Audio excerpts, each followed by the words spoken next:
Adam Gorney here from Rivals with Arkansas coach Sam Pittman on not a really busy second signing day, but that must be nice. Sam, how was it recruiting your first whole class in a pandemic situation? Well, it's different.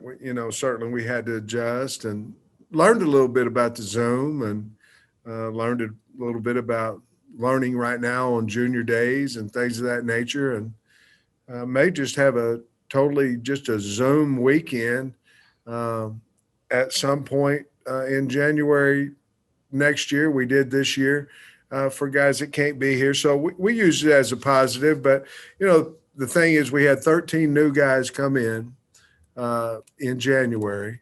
And the bottom line is you're going, whoo, they look as good or better than what you thought they would because some of them you'd never seen in person before. So it's certainly was different. I like the 13 guys that we had come in early. Let's start at quarterback. Two interesting guys, both dual threat guys. Do you kind of see that as the future of the position for you? Is that what you kind of want, or how do you kind of look at Yeah, Coley and Rogers? that's what I wanted. We need a guy that can run.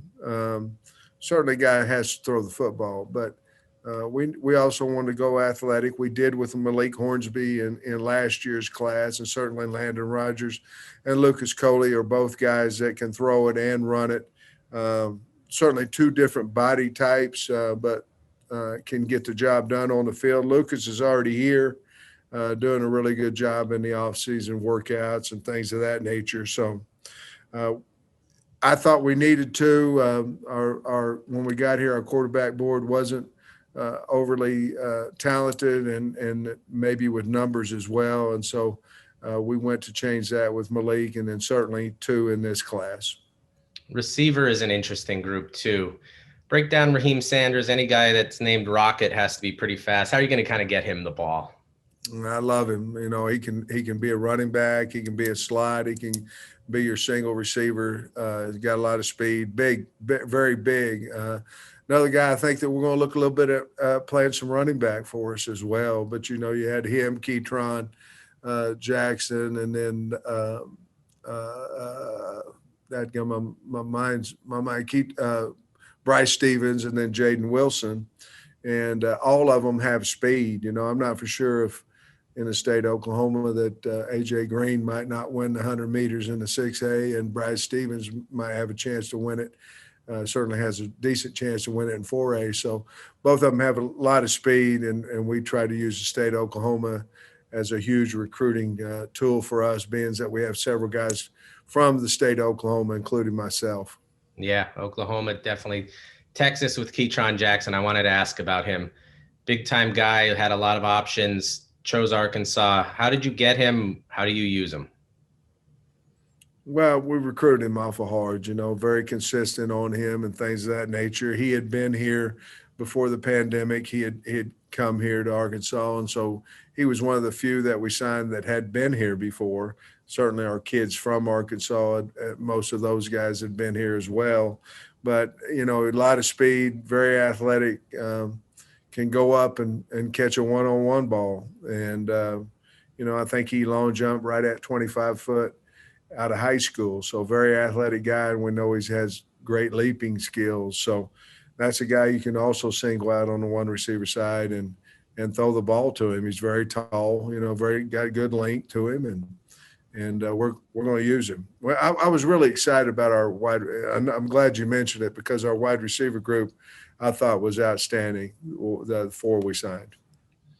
In-state recruiting. You're never going to get everybody from in-state. You have to go out of state, at least regionally. But Terry Wells is a pretty talented kid. Getting him early, how important was that? And then, where do you use him on the offensive line? I'm not positive. Terry's, 300, a little bit bigger than that right now. He's not one of the ones that came early, but you said he's got really good feet, well coached out of high school. I think he's got the talent to play any of the four spots. I'm not positive that we would ever think about him as a center, but certainly could play the tackle spot. He's got enough length in his arms. Certainly could play at guard. I had Isaiah Wynn there at Georgia that was 6'2", but he had nice arm length and Terry, very athletic. I really, really like him. We signed 4 out of the state of Arkansas. Certainly would like to have signed more than that. This class here, the 22s, has, in our opinion, a little more prospects in it than the one that we just signed. But Arkansas has to be our starting point every year, and we've made a conscious effort to do that. Last thing, Sam, the portal is going to be a bigger and bigger part of recruiting. I don't think anybody has figured it out completely yet. How do you see it? How do you use it? How is it going to benefit your program? I think we're aware, obviously, of the portal. I think everybody has to be. We're not a big portal team. Of our 24 that we signed, we brought in 2, Tykees Crawford and Trent Gordon, and but we can't sign anybody else because we're locked up. I know a lot of coaches kept extra scholarships and things of that nature. The bottom line, there's a lot more in the portal than scholarships available right now, and how do you get the scholarship back if you get 2 or 3 go in the portal? Do you get them back? How do you get them back to stay at 85? I think those are still questions that the Coaches Association is trying to figure out. Sam, thanks for joining us. Happy signing day, and we really appreciate it. Oh, thank you much. Appreciate it. Thanks, Sam.